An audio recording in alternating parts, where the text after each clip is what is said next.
I believe we are live now. Cool. Hello and welcome to another nonfiction book club. Um, I, I'm a mess. Hi, I'm Nicole Sweeney. That's the first thing we're supposed to do is introductions. I'm Nicole Sweeney. This is my YouTube channel that we're on right now. Every month we, Deboki and I take turns picking nonfiction books and we talk about them. I have a background in sociology and communications, completely useless for this book. And I make educational YouTube videos. That's who I am. And I also do educational YouTube videos. And my background is in engineering, which is sometimes relevant. It's also completely irrelevant this time, which is, I think, going to be super fun. Yeah, so normally we do like a little prep chat the day before. I did not start this book until last night. So this live stream is going to be just like feelings, I guess, which feels appropriate for the book. Oh, the book that we are discussing today is The Lonely City: Adventures in the Art of Being Alone by Olivia Laing. Yeah, this morning I ordered breakfast because I was like, I had to get up, had to keep, finish reading this book. Did not want to get out of bed. But the place that I ordered from had like a delivery minimum. So I just like kept adding shots of espresso to my coffee in order to hit the delivery minimum. Oh my God. So like I'm in a state right now. I can feel the caffeine right now. Oh my God. So I am more frenetic than usual. Thanks to that I love choice. the idea of a delivery minimum espresso level. I've been there. It was like a breakfast sandwich and a coffee, and I was just like, I don't know like how to get a breakfast sandwich and a coffee up to $15. But yeah. I live alone, so I have to, I don't know. So I just kept like adding. I was like, another espresso, another, until I get $15. So anyway, The Lonely City life. Yeah. Speaking of cities, cool, because I was just thinking about how, like, as has come up in conversations before, I live in no delivery zone. I do not live, like, if you look on the Postmates for my area, I live between two college towns.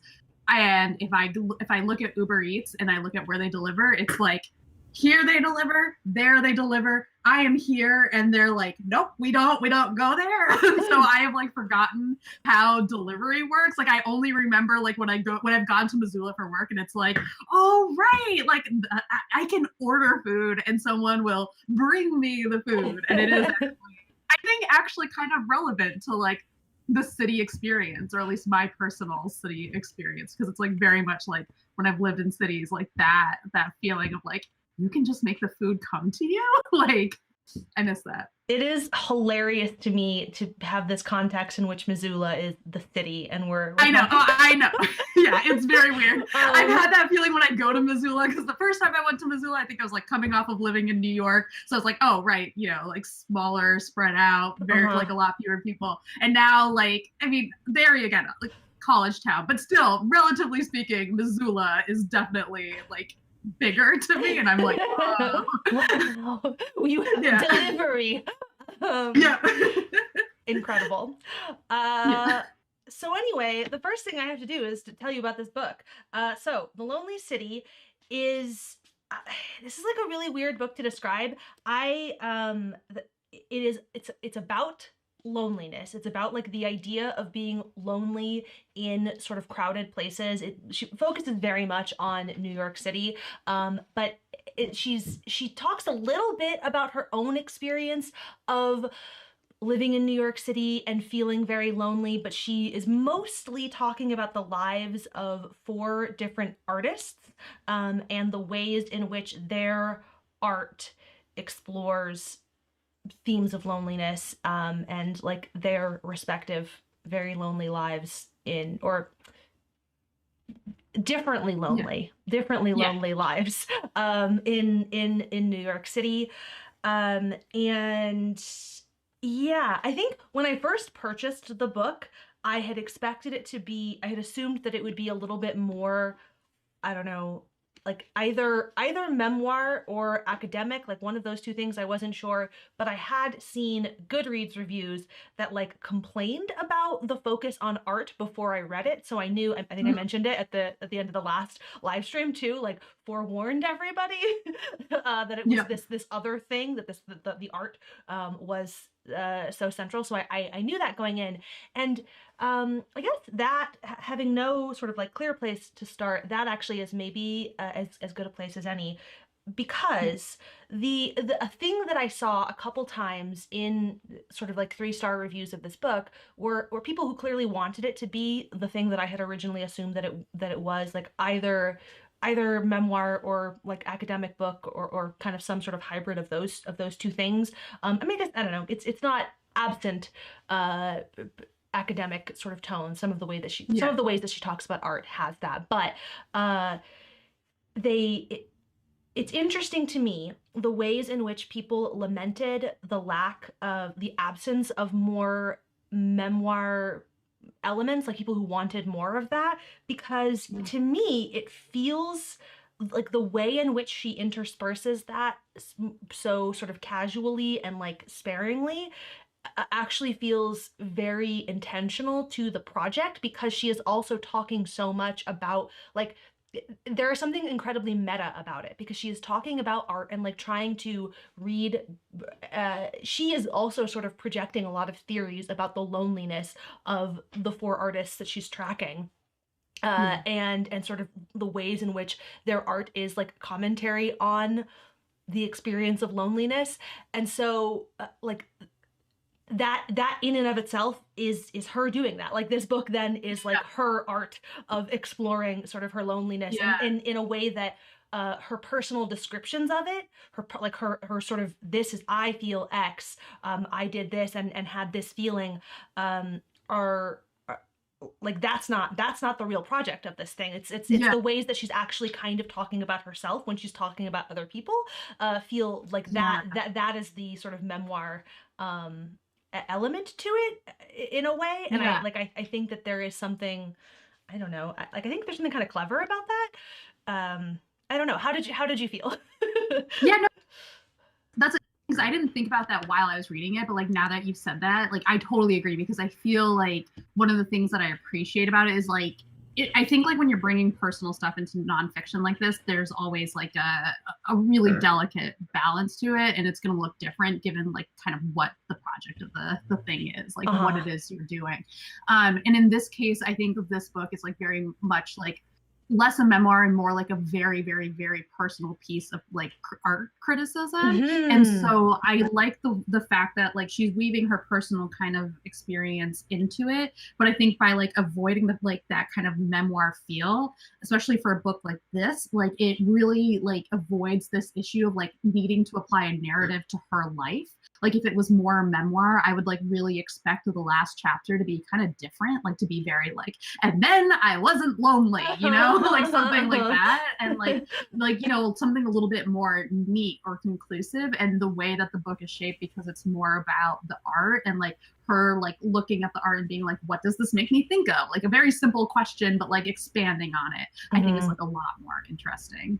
Yeah, I mean, especially because like the point that she ultimately builds to is essentially like loneliness is political, I think, is like the beginning of the last paragraph of the book or something along those lines. Loneliness is personal and it is also political, is the first sentence of the last paragraph of the book. And like, in order to make like that case, like that, I mean, that's the way the book ends, so that's clearly like the point that she's building towards. And I think that like doing that effectively required a lot of this like bigger picture stuff in a way that zeroing in too much on the personal, on her, the singular personal of herself, would have made it harder to like make that claim compellingly in the way that like I think she does. I guess that's my next question. How do you feel that she makes that argument successfully? If we assume that that's the point of the book, maybe you don't assume that that's the point of the book. And I guess this is a two-part question. Do you think that that's the point of the book? If so, do you think she is successful? Like like very much like I feel like so far I've been very like, I didn't think of it that way. In part because like I am still like processing this book, like I am still processing what I think about it. So like I in some ways I'm very excited for this fact that like we're going into this like so completely like we have no idea where we're going with this conversation. Because I have like I'm very much just like, oh yeah. But yeah, I think like this idea of like loneliness being both personal and political, like it's clearly like a part of the story that she's telling and like the specific choices she's making in terms of like what artists to highlight, and especially bringing it to AIDS, where like that sense of isolation is also like a communal political experience, like and that is like I think what she's doing there is also like showing like loneliness as like a very like not just like about the individual but about like the way and like this goes to like other points she makes about like who ends up feeling isolated, like what kind of isolations are there. And I think like those I think that's like a big part of the story is like, or not even the story, like of this book is like just saying like that loneliness is something that you feel personally, but it is connected. Like she has this sentence towards the end of like that, like I kind of had like some, I was like but like I was also like, I get it. Here, I should have bookmarked it. But something about like, you know, like in these days, like we think of like our like depression or whatever, it's just like a product of chemicals, but it's also like a product of other like the factors too. And I think that like, you know, I might quibble with things about that. Yes. Like, get it? Like there is like a sense of like, you know, it's not just, I think what she's like, or at least the way that I'm interpreting the sentence, it's like it's not just the thing that's happening internally inside of you. It is like a product of that world around you and like the way that you experience or don't experience things. Yeah, I first of all agree about having some quibbles. I think yes, I'm pretty sure I know exactly what you're talking about, like that larger section, because it also struck me as this moment of in her quest to make the big bold statements that she is trying to make about loneliness, she kind of like trampled over some ideas about mental health in a way that I was not particularly comfortable with. Didn't love it. But I think that like her yes, there's sort of a core point there about the ways in which society is structured towards isolating certain people.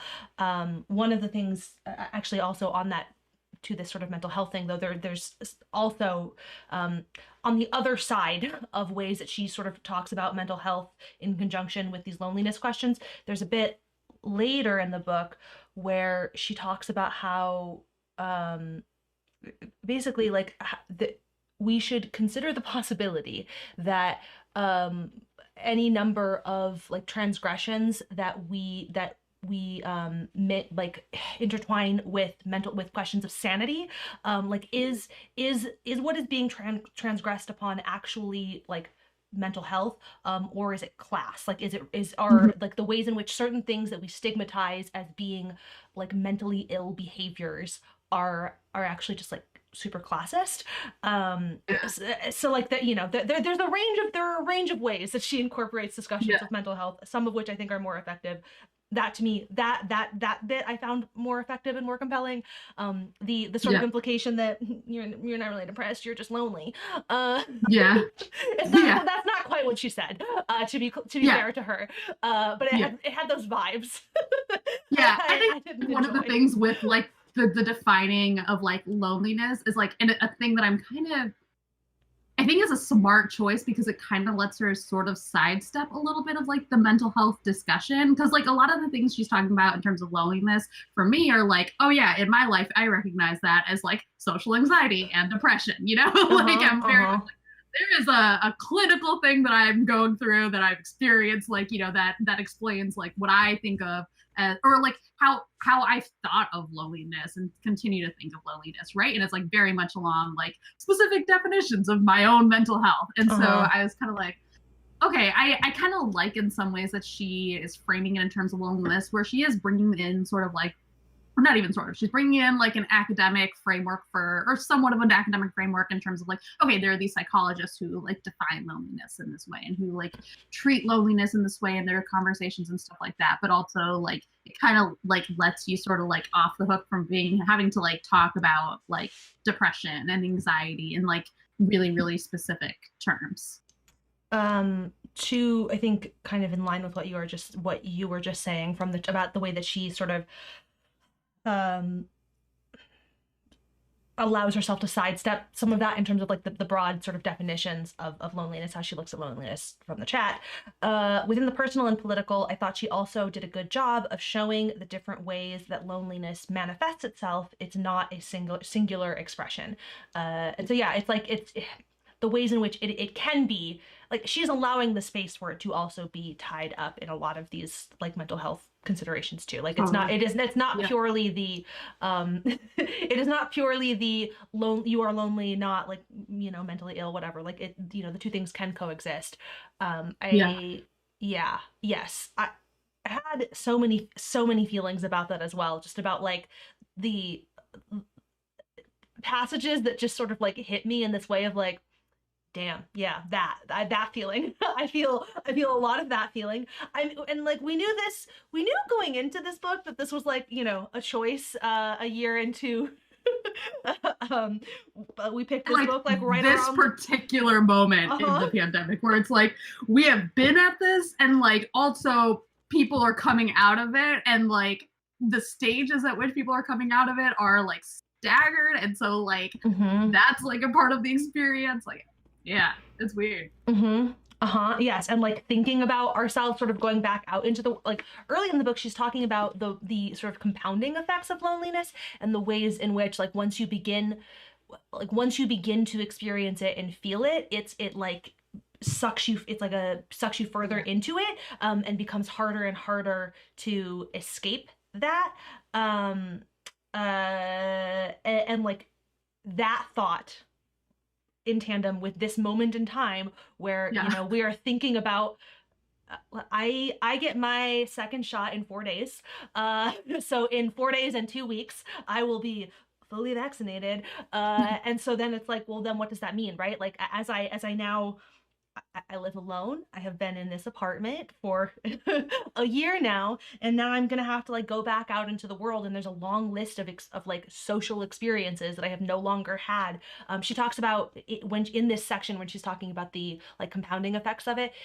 She describes the way in which like really basic interactions with strangers, like you know a grocery store clerk or whatever, get harder as you experience more loneliness. Those are the kinds of things that if you have like steady and regular social interaction, you don't think about those exchanges, but the less of it you experience, the harder those get. And like that was yep, that was a thing. Yeah. To read right now. Actually, the other thing that it made me think, and this is it's funny because it's an experience that is like somewhat similar to some of what she is describing, about how her just like the experience of being like British in New York. She speaks the same language, but there are just like weird sort of like cultural spaces where like she doesn't, you know, like slang is different, whatever terminology is subtly is different enough that it is enough to make her feel sort of alienated and isolated at times. And like to this larger point, so I went to grad school in Paris, and I like that phenomenon, that experience that she is describing is like really central to the my like broader failure to actually learn French, because like it was just like so isolating to feel like I don't have the words, and like and just like all of those interactions became so stressful, and like rather than having you know, just like muddy it, like powering through the like the powering through conversations that I was capable of having, just like badly, I would just avoid them as much as possible. And it was bad. You know, not like net end result was like not great, but so that I don't know, in addition to all of the pandemic stuff, that was also something that I kept thinking a lot about in this, where it was just like the ways in which like basic interactions, like I would sometimes frequently I would have like when I was going somewhere, like I would be on the metro like with Google Translate, like running phrases of like, okay, what's like, here are the basic phrases that I am gonna have like when I go to this restaurant. Here's like sentences, here's the kinds of things that I might expect them to say to me, whatever, and like running all of that to like prepare for it, and like the way in which that stress, it's like stressful. I think, you know, there's a myriad of reasons why I didn't handle it Yeah. better. I think the correct thing is like you have to sort of forge ahead. But the thing is that the less you do it, right? Like the less you do it, the harder it becomes to then Yeah. engage yourself in those kinds of small daily interactions. And Yeah. yeah.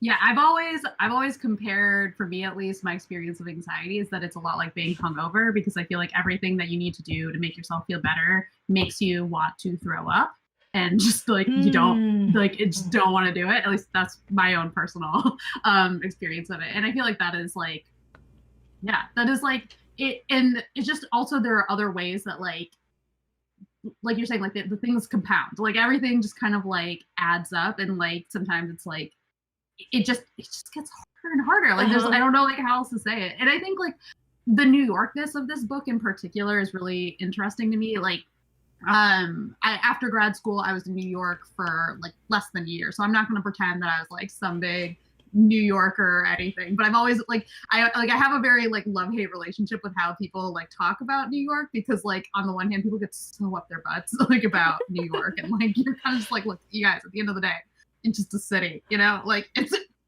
but at the same time there are things about New York that I think are like, at least like comparing like my experience of moving to Boston, where like Boston's not nearly as big of a city, and like also it has this like small, like this like a very large portion of the population of students. There's like all of this turnover and stuff, and just like I don't know, it's different from like my experience of then moving to New York, where it's like, all right, well, like, I mean, I'm glad I like understand kind of like how to transition to city life a little bit better, but like it was very, very weird to be like, oh, like how am I like surrounded by people and also like feel so isolated? It's because the city is like stupidly expensive. It's stupidly difficult to get around. Like you have all of these friends, but they're like, no matter where they live, they are an hour away from you. And like it's just like like I got really lucky in that like I had a really good friend from high school who had like like a room open in her apartment, and so like, you know, the cost wise for me was lower, and like there were a lot of things that made my experience like way easier. And even then I was like, man, like I feel lonely and like I have a friend next, like in the room next to me. Like it's just my like there's something about like how people maybe come to New York, and maybe like there's that New York dream to it all too, like, and again that it's just stupidly expensive, that like really aggravates a lot of this stuff. Mm-hmm. Mm-hmm. Yes, yeah.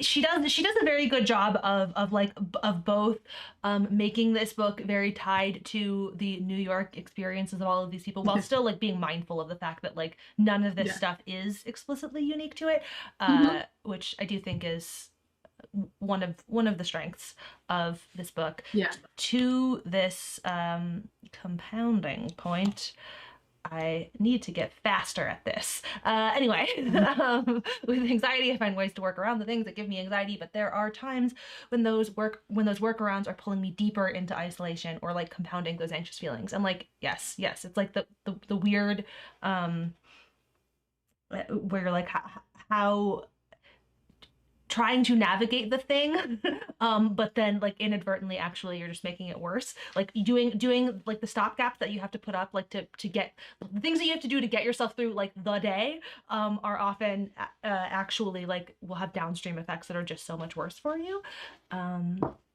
So that's just fun. These are just there's just like a lot to think about right now as we're Yeah. as I'm preparing myself for being back out into the world. Yeah.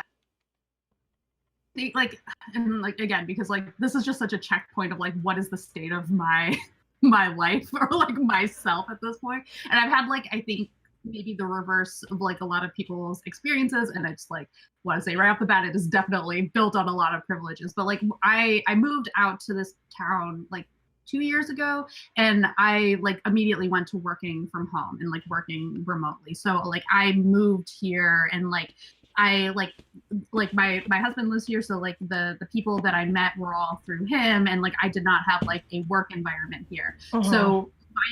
So my experience over the past year has actually been in some ways that I am less lonely because I actually have an office mate now. Like I have my Right. husband here. So, like during the day, like I am less lonely than I usually am, like, or that I have been in the past few years. And so like in some ways, like that has like been a thing that has been super good for me because I've realized like, oh shit, like I am not someone who like I am someone like who can work alone and like wants to work alone maybe like a few days a week, but I am not someone, and I sort of got the sense of this during my dissertation period because I like went through phases where I like would only go to lab just to like interact with people, even though I was just writing because I was like, I'm just alone. But yeah, anyways, sorry, I forgot what my point was. But the point is just like, okay, I have been like in like a Your better, experience was different in terms of the way that you yeah, went into yeah. this. Yeah.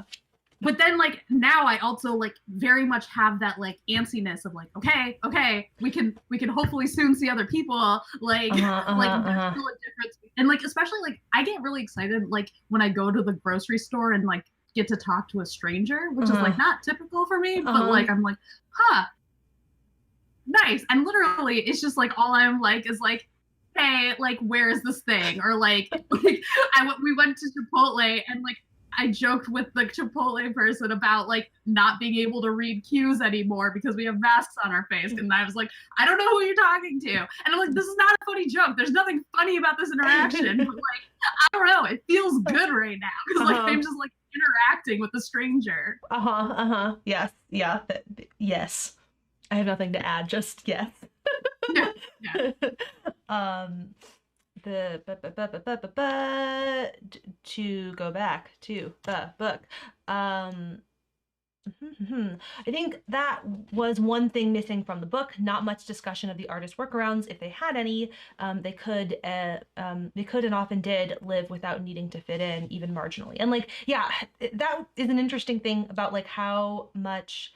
Um, it's interesting to me that she chose four white men, but also like with a lot with like a fair number of marginalizations in spite of it. Like I don't know, like the four people that she Yeah. chose, I sort of this is I'm getting away from Colby's point. The four people that she chose, I think, are it's interesting. I Yeah. feel like I wish that there would have been more discussion of that choice. Like that is something that I would have liked a better, like a clearer explanation of like why these four people. Um, but yeah, with as she when she is Hopper and Warhol, she's like very conscious of using them as like an entryway into then talking about other people who make, especially like with Hopper and his wife, like yes. being like, yeah, like her work was just taken in just for like the sake of getting his work and then destroyed. And like Uh-huh. it felt like a very like conscious choice to use these men who like have like the greater stature to then like be an entryway into something else. But that's also not universal. Like with I think with Darger, like it like I mean in some ways like I think you can't. Like he is so isolated and he is also like so his own kind of specific story that like Uh-huh. it in some ways it doesn't quite make sense to use him that way. But yeah, it is an interesting thing. Yes.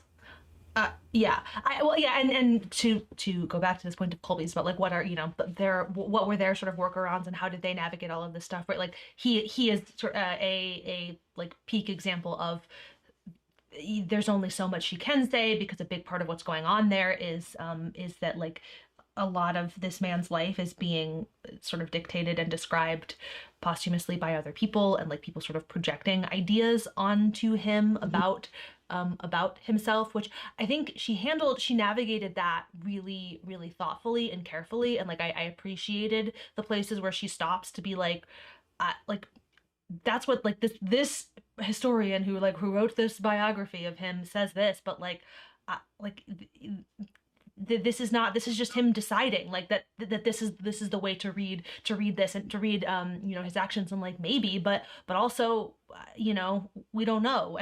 We don't actually know, Yeah. and we're removing this man's agency in describing it that way.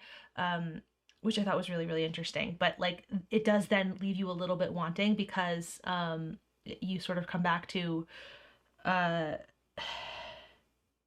but like how do people navigate it? Although she's she sets that expectation at the top though, in that she says pretty early on, and this is again like the ways in which this book made me think of like my own mental illness. A thing that I think about all the time with my experience of depression is something that she says in the way that she describes loneliness in like the first few pages of the book, which is basically that nobody but the person in the feeling can know the feeling. Like that there is some level on which you cannot like fully and properly communicate this like the individual experience of the thing, especially because at a certain point, like as you start to sort of move away from it, as you sort of feel like less lonely, it becomes harder and harder to access that thing. Mm-hmm. This is something spent a lot of time in therapy talking about this idea too, this thing where I'm like, Yeah. you know, like I'm here because I know that I want to, you know, like be working on my Yeah. stuff, but also there's this part of me that's like I like if I'm when I'm like well enough to get myself into therapy in the first place, because like there's a point at which it's like so low that I can't, Yeah. right? And so then it's like what I need to work on is like what's happening there, but I can't even like I cannot accurately articulate to you that phenomenon because like I'm not that person right now. Yeah.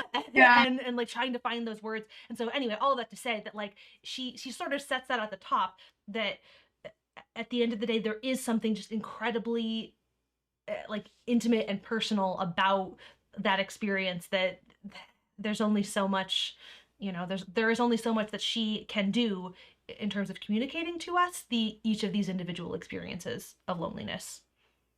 Yeah. Interesting, because I didn't. One of the things that was hard for me with this book, which is partly me and partly just like I think any book that's about visual art that doesn't include the visual art is always going to come up like, you know, just like on a practical level where you're kind of like, oh, like I don't want to have to Google this. Like I did at the beginning, like I googled the first few Hopper paintings, and then I was like, I'm done.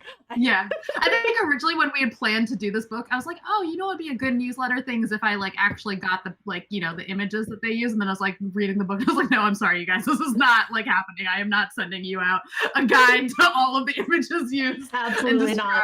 No, no. Yeah.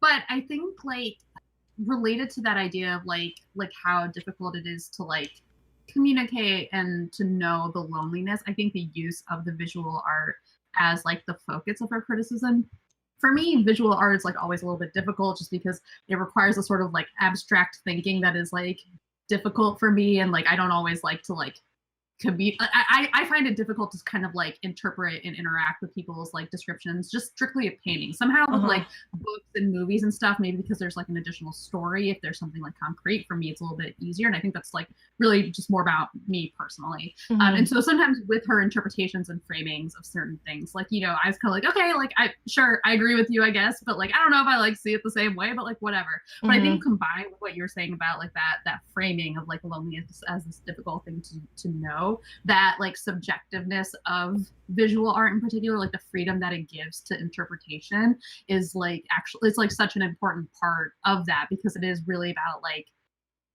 kind of having that looseness, I guess, of how you're interpreting it and how you are interpreting other people's loneliness. Like she's not saying necessarily this is like the defining like characteristic of each individual person's loneliness. It's more like this is what to her is reflected in their painting and across their writings and stuff like that. Yeah, I mean, it's the whole project of this book is so like subjective too. You know, like she includes a ton in the way of, you know, sort of specific like true biographical details about all of these people, but like the point of all of that is to extrapolate from it ideas of loneliness that are inherently super subjective. And so I go back and forth, where in my head there's a part of me that feels that this book would be better if there would have if you you know, she had like licensed more of the art, to, you know, to include pictures of some of the stuff that she was describing. But I it's also a thing where part of me feels like that is kind of part of the point. And like there's a level at which that it feels like that is part of the project of this book. And I think I feel like it's just the book is not, this is very very much a not for everyone kind of book, but I feel like it is doing the thing that it said, like it's doing a very like particular kind of thing. And even like the things that jump out to me like this as like things that I found like a little bit unsatisfying, or I personally wanted something else, I Yeah. sort of come back to, but like that's me wanting the book to be doing, to have a different project than it has, you know. Yeah.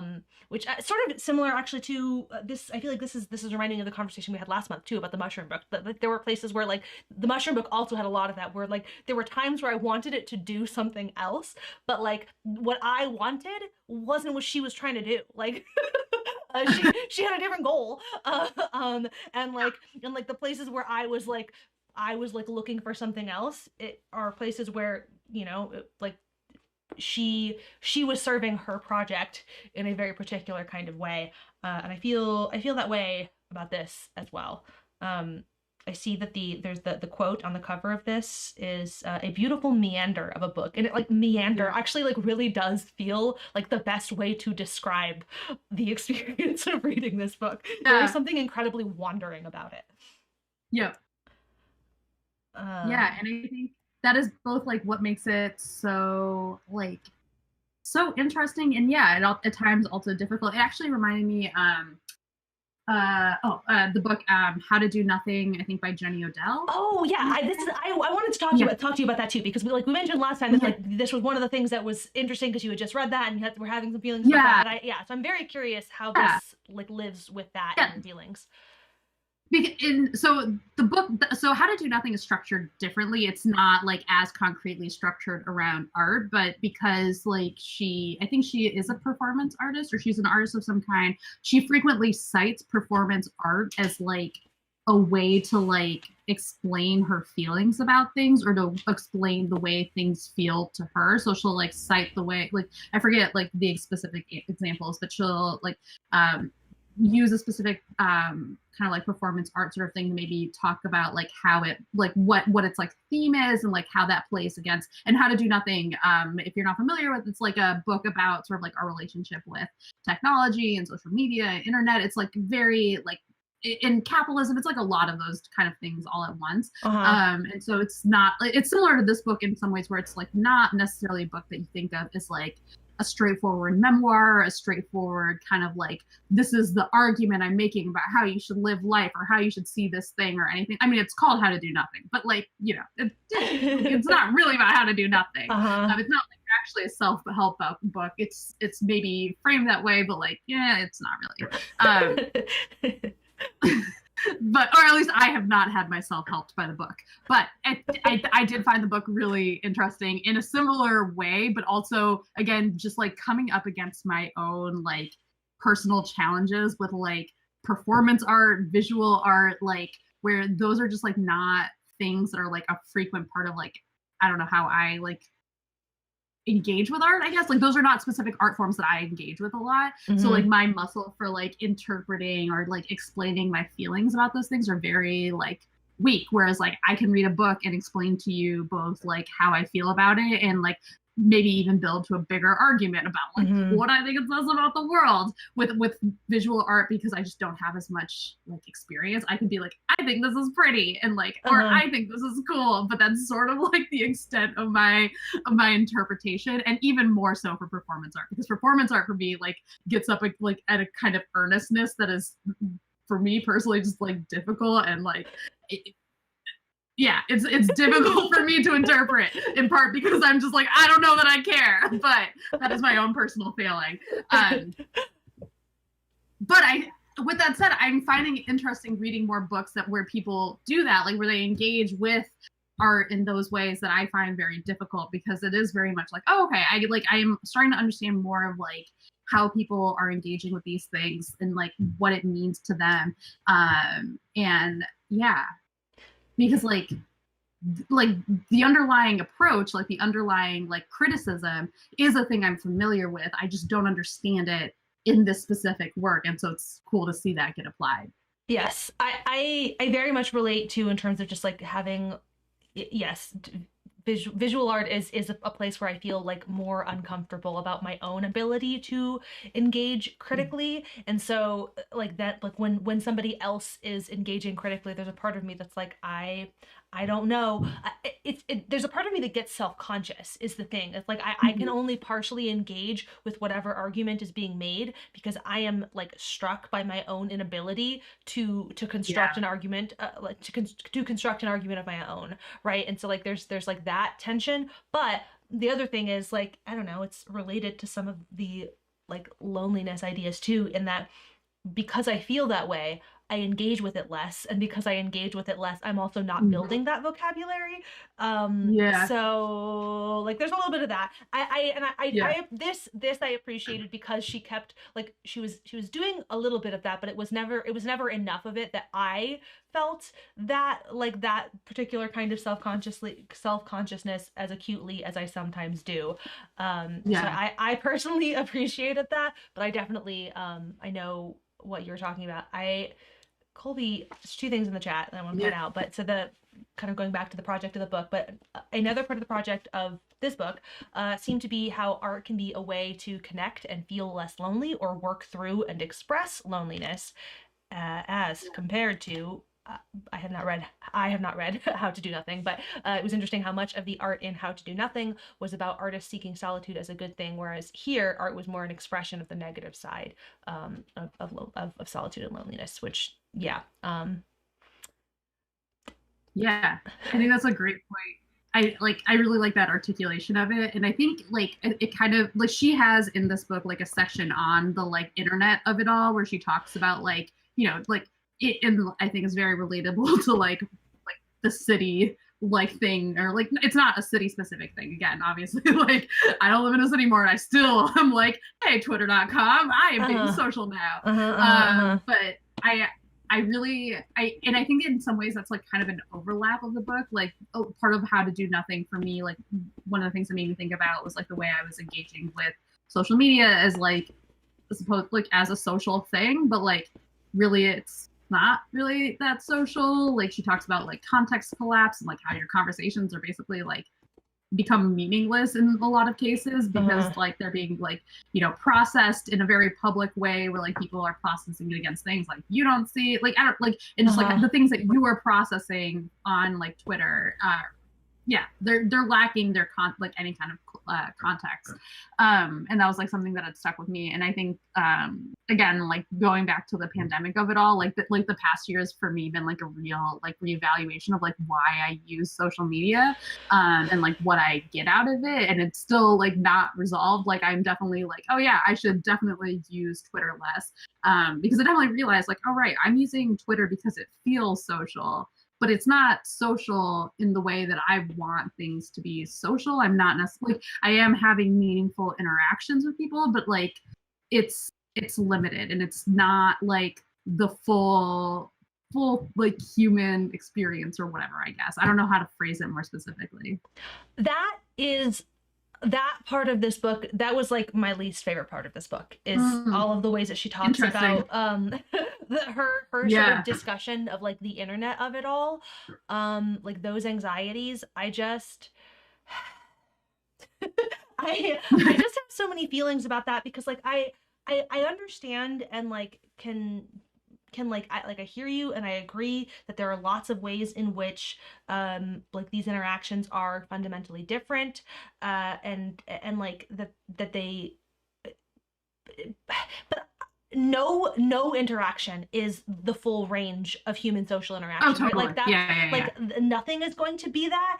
And I feel so defensive when people are dismissive of the value of those kinds of interactions. I mean, like the we are friends, we are internet friends, Yeah, right? Like I yeah, don't like my best friend I met because we had blogs where we talked about yeah, yeah, our yeah. lives. And like I feel uh, to me it feels a little bit again like the thing of like wanting something to be something other than what it is. And like to me that feels there's an element of I don't like some of the ways that people express anxieties about internet-based socialization often feel to me like a personal problem. It feels like you need to grapple with what you want this to be doing for you, and like and the ways in which like the ways in which you are projecting onto this space that this space is a failure because it's not doing what you want it to do. Like I absolutely, there are tons of ways that people talk about Twitter where I'm just like, it sounds like you just need to spend less time on Twitter. Like you are getting consistently frustrated because Twitter is not doing this, that, or the other thing with your conversations, and that to me, I just sometimes feel like it's because you are wanting it to be something other than it is, and I don't know, I just, as somebody who has been part of like an active participant in online communities since I was like 8, and I just turned 33, so that's a lot of fucking years. Um, Yeah. I feel I am so defensive of the fact of like the value of these spaces, and the fact that these spaces are just like, they're distinct and they have different purposes than like offline communal spaces. And if like just I don't know, it just seems like people are Yeah. projecting onto these spaces a need to be something other than what they are, that I don't like it. Sizes of this, but I don't disagree with you either. Like I 100% agree that people are projecting onto it, because that is at least my own personal experience of it. Like my experience of Twitter and like why I've had to step back from it is because I was 100% projecting things onto it, where like it was like I wanted something out of it that Twitter is not designed for, or I was responding to it in ways that it was not designed for. And so like for me, what I realized is like, okay, yeah, like I need to step back from social media, but like, or at least from certain parts of social media, in to be able to better engage with for me, the communities that are actually useful. So for example, like booktube for me has become easier when I have stepped back from Twitter, because the way that like the community works on Twitter, because I think it's just because it's Twitter, like, and it's like it's not the feeling of community that is for me personally like very conducive to actually engaging with it the way that for me it like intersects with my own anxieties and stuff. It's just not good. It's not healthy for me. And so for me to actually engage with the communities that I want to engage with, which again are stuff like YouTube, like I have to let go of other communities or engaging with those communities in a certain way that like I think is going to give me something, but is actually not going to give me that, because that's Mm-hmm. not what they're designed for. And I think this goes a little bit like I think it's interesting they were talking about this in terms of community, because like another one of Colby's comments, it's like another part of the project seemed to be how art can be a way to connect and feel less lonely. Like one of the things that I like about stuff like booktube is like a lot of these like communities are connected through creation, like through making stuff. And so like that is something that I think is like towards the end of this book she talks about, like art is like, you know, it doesn't have to be useful, it doesn't have to be productive, but it can be a way to like communicate that like I I like really value about YouTube. And it's something that for me in the past year is like, I've realized like, oh, like I like this community because it is a thing that lets me make things. It's something that lets me connect with people in a specific way. And so for me to be able to do that, I had to like figure out how to engage with the different parts of the internet I need to engage with Mm-hmm. differently. So it's not like I was like, oh, I'm going to stop using Twitter. And not even like I was going to say, like, I'm not going to even like try to learn anything from Twitter. It's just like for me to learn anything or engage with anything, it's like I need to figure out how I want to fit in with my life and my expectations. Mm-hmm. Mm-hmm.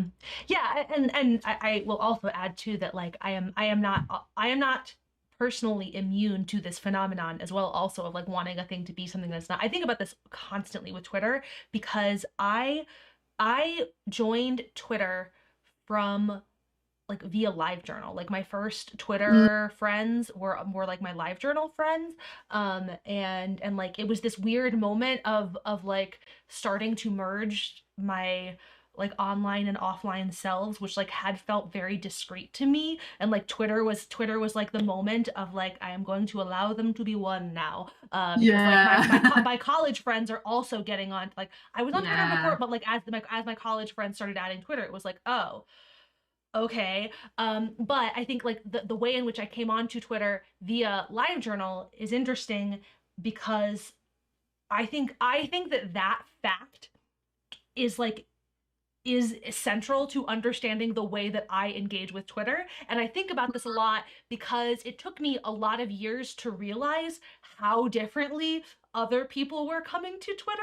Like I was coming to Twitter as like legit short form live journal. Like that's I was like, okay, a Yeah. live journal post at 140 characters, go. Like that's like That's amazing. the way in which I was grappling with it. But then, like eventually the bulk of my Twitter people were like blog people and then YouTube people, and like there are definitely days where like there are times where like I get frustrated with Twitter because what I really want, like I like miss the heyday of like personal blogging communities, and like I want that, like I Yeah. want Twitter to be a replacement for that, and like it's not. It is Yeah. it's 280 characters. Like it Yeah. is not going to be somebody's lengthy blog post. uh Yeah.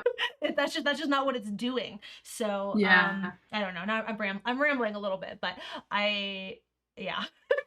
No, That's I it. think this is like like I think we're both in a rambling place with internet communities because I think like they're both very like important and central to like our lives, and also like they're messy or like they're not like a clean cut thing, and I think that's part of the fun of them. Uh-huh. It's also difficult. I also feel like this sort of to go back to again, this being a beautiful meander of a book, this sort of like Yeah. rambly conversation, this feels correct, right? Like this feels like the correct way to engage with this Yeah. book. Uh, The fact that our show notes for today is just a blank document feels very, very accurate. yeah, it's like it's a whole thing. um, you know, Yeah. we we usually have like several pages of stuff, but this is There's it. a lot of This is exclamation points. this is our doc for today. So, yeah. It feels that feels. I mean, part of that again is that I didn't read the book prior to when we would normally have discussed it, but also, even if I had, I don't know what I would have said. To be honest with you, Yeah. I don't know what I would have said in that discussion if we'd been able to have it yesterday. So, um, you know, this has been fun though. Been fun Yeah. like getting to sort of process some of Yeah. my feelings. I still don't really know. So this was our thing, is that we decided that like we would have this larger, we would have these conversations, and like we knew from the outset of Nonfiction Book Club that part of what we were doing is like this sort of unpacking of our feelings about the thing, and then like rather than leading with a review of like like a star rating, or whether or not we like it, like building towards it at the end after we've had a chance to talk about it. um how are you feel? Oh, also I should say, while we are doing this, because we're a couple minutes ahead of you, this is like, if you have final thoughts on this book, please start sharing them so that by the time we're done answering this question, we can be on the same page. Anyway. Yep. Yeah. So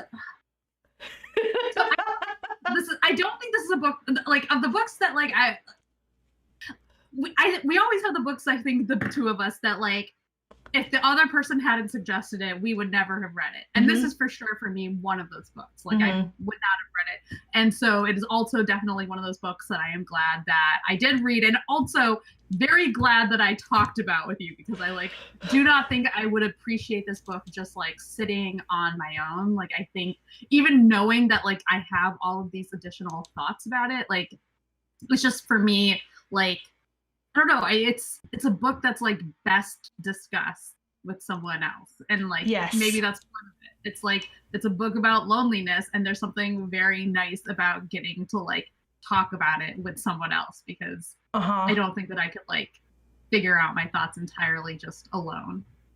Yes. Yeah, I 100% very big agree with that like, yes, this book required required that as a thing. I think that, I mean, like, I obviously purchased this book, and that's why we picked it. So, what I would have, had intended to read, had intended to read it regardless. But I am very glad that I read it in this context rather than trying to read it by myself.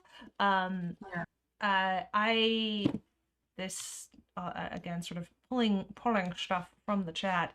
I think it's going to be maybe huge now. This little, my inelegant little screen cap system. But anyway, didn't have a great experience, but appreciated the project. That to me is, I think, like a common experience. Like, it makes sense to me that people would have that experience of this book. I actually did have like a broadly good reading experience, and like good enough that I actually can see myself rereading this at some point, like not in the near future, but this is definitely one I can see myself returning to. But like, and like returning to with a lot of this stuff sort of in, you know, kind of in my brain. And I don't know. Yeah. So I broadly enjoyed this. I enjoyed this book. But in this way that like, I feel very acutely that it is, that this is not a book I would recommend to many people. Like, I liked this book, but I would not, like, I would only recommend it in like very rare, very specific. It is not a book that I would sort of categorically recommend to people, because even though I personally enjoyed it, I think that's my general feeling at this point. I will say, like, even though I said earlier, like, you know, the visual art stuff is a little bit difficult for me, I actually really, like, the thing that I feel like I got just like intellectually the most out of this was like learning about these different artists, because like I mean, Andy Warhol's a name I know, but I don't really know too much about his like history. And I really liked just the way that she like laid out their, like, or I just like enjoyed it. Like I enjoyed learning about these artists. I got, and I mean, enjoyed is like a kind of a hard word at times, because sometimes it's like it involves learning very like, you know, tragic stories. Right.